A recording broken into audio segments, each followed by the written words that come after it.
today. What you can do right now, it's time to pray like we've never prayed before. Don't stop praying for the United States of America.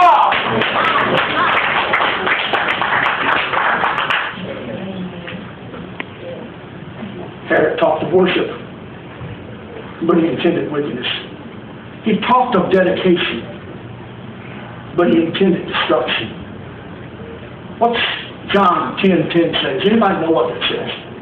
The thief cometh not but I come.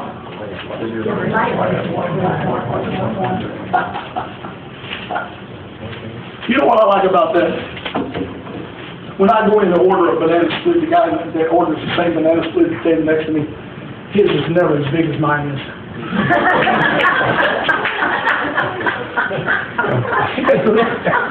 Come on now. He'll even look over at the waitress and say, is it somebody, does he know somebody around here? I'll say, no, I know somebody up there.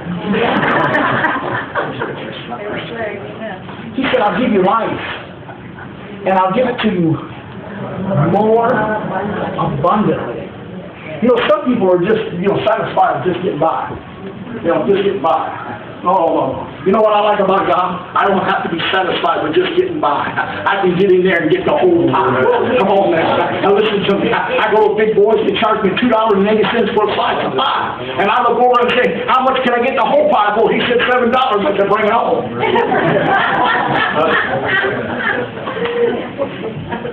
You see, what we need to do is we need to realize that we're not just surviving. I'm not just getting up and putting my shoes on every morning and going out to the same job and doing the same thing. No. I've changed my direction. I'm following Jesus, and everything is turning out good. I'll give the Lord a big hand.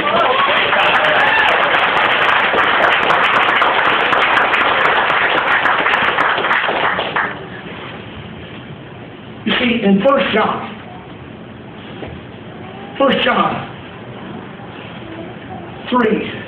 verse 8,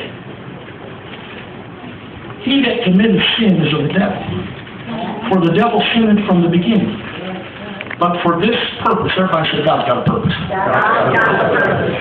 Did you know that everything the devil does, God has a purpose? He doesn't let the devil just do things what he's doing. Did you know he's got his hand right there? Did you know that the oceans can only go so far?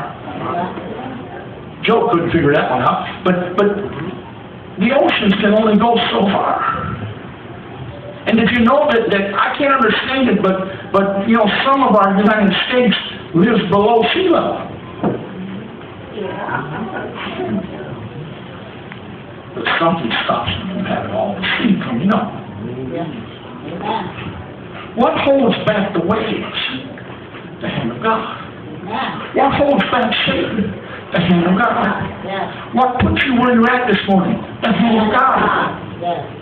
For he that committeth sin is of the devil, for the devil sinned from the beginning. For this purpose the Son of God was manifested, that he might destroy the works of the devil. Somebody let me preach. You know why sometimes God puts you where you're at? He uses you to help to destroy the works of the devil. Preacher, what are you talking about? Can you remember the children of Israel when they was in Egypt? And God said the high hand of God led them out of Egypt, out of bondage. And that when they left, there wasn't one feeble person among them. That's why I'm looking for the Lord to come. I don't want to be feeble no more. But there was no feeble person among them. The high hand of God. But when they got out there, they found out the devil ain't going to let you go. And Pharaoh and his armies began to chase after them. They got 300,000 men, not counting women and children. They got the proselytes. That's them that they talked to while they was down there. I hope you've been out getting a whole lot of people while we're here. And here they was, all there. You know, sometimes, you know, when I was a kid in the rooms back in the back of the church and in kindergarten in the church, I was listening to these stories, and I used to think, you know, there was 15 or 20, maybe 16 people who went across that water. And they all got single line.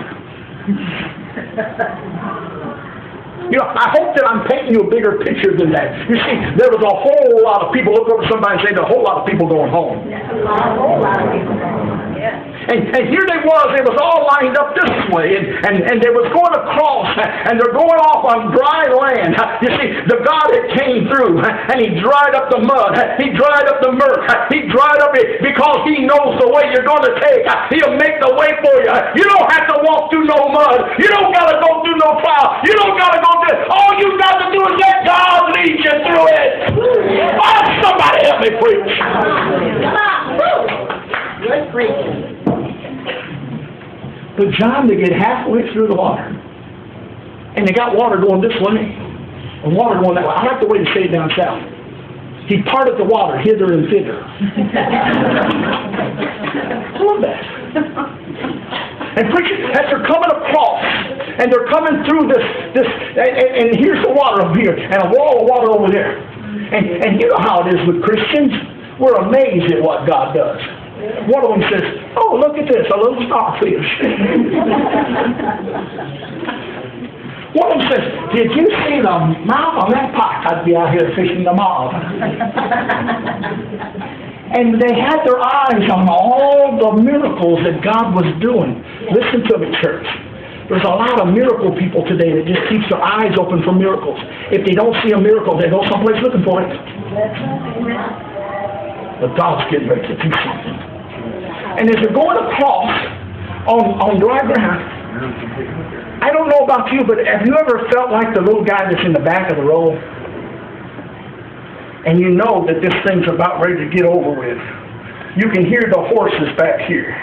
You can hear Satan. He's getting a little bit closer. The chariot wheels are starting to clingle. And things are getting a little rough. And the guys up in front, there's 600,000 people. And they ain't moving like you want them to move. I don't know about you, but I would have got one of them Pentecostal fits. I mean, they would have been casting out devils when I pulled out of there.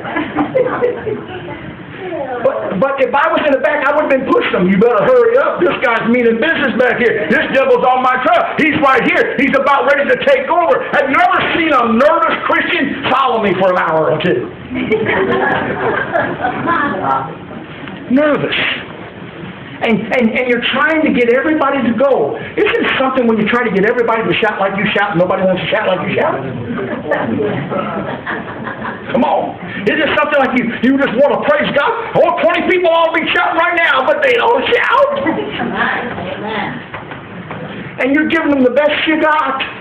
And you look over your shoulder and the devil's right there. He's breathing down your neck. He's about ready to take you out. And everybody's up there taking starfish and trying to get little swifties and all the other. That's not what we're here for, church. Let's get this thing across to the other side. I want to go home.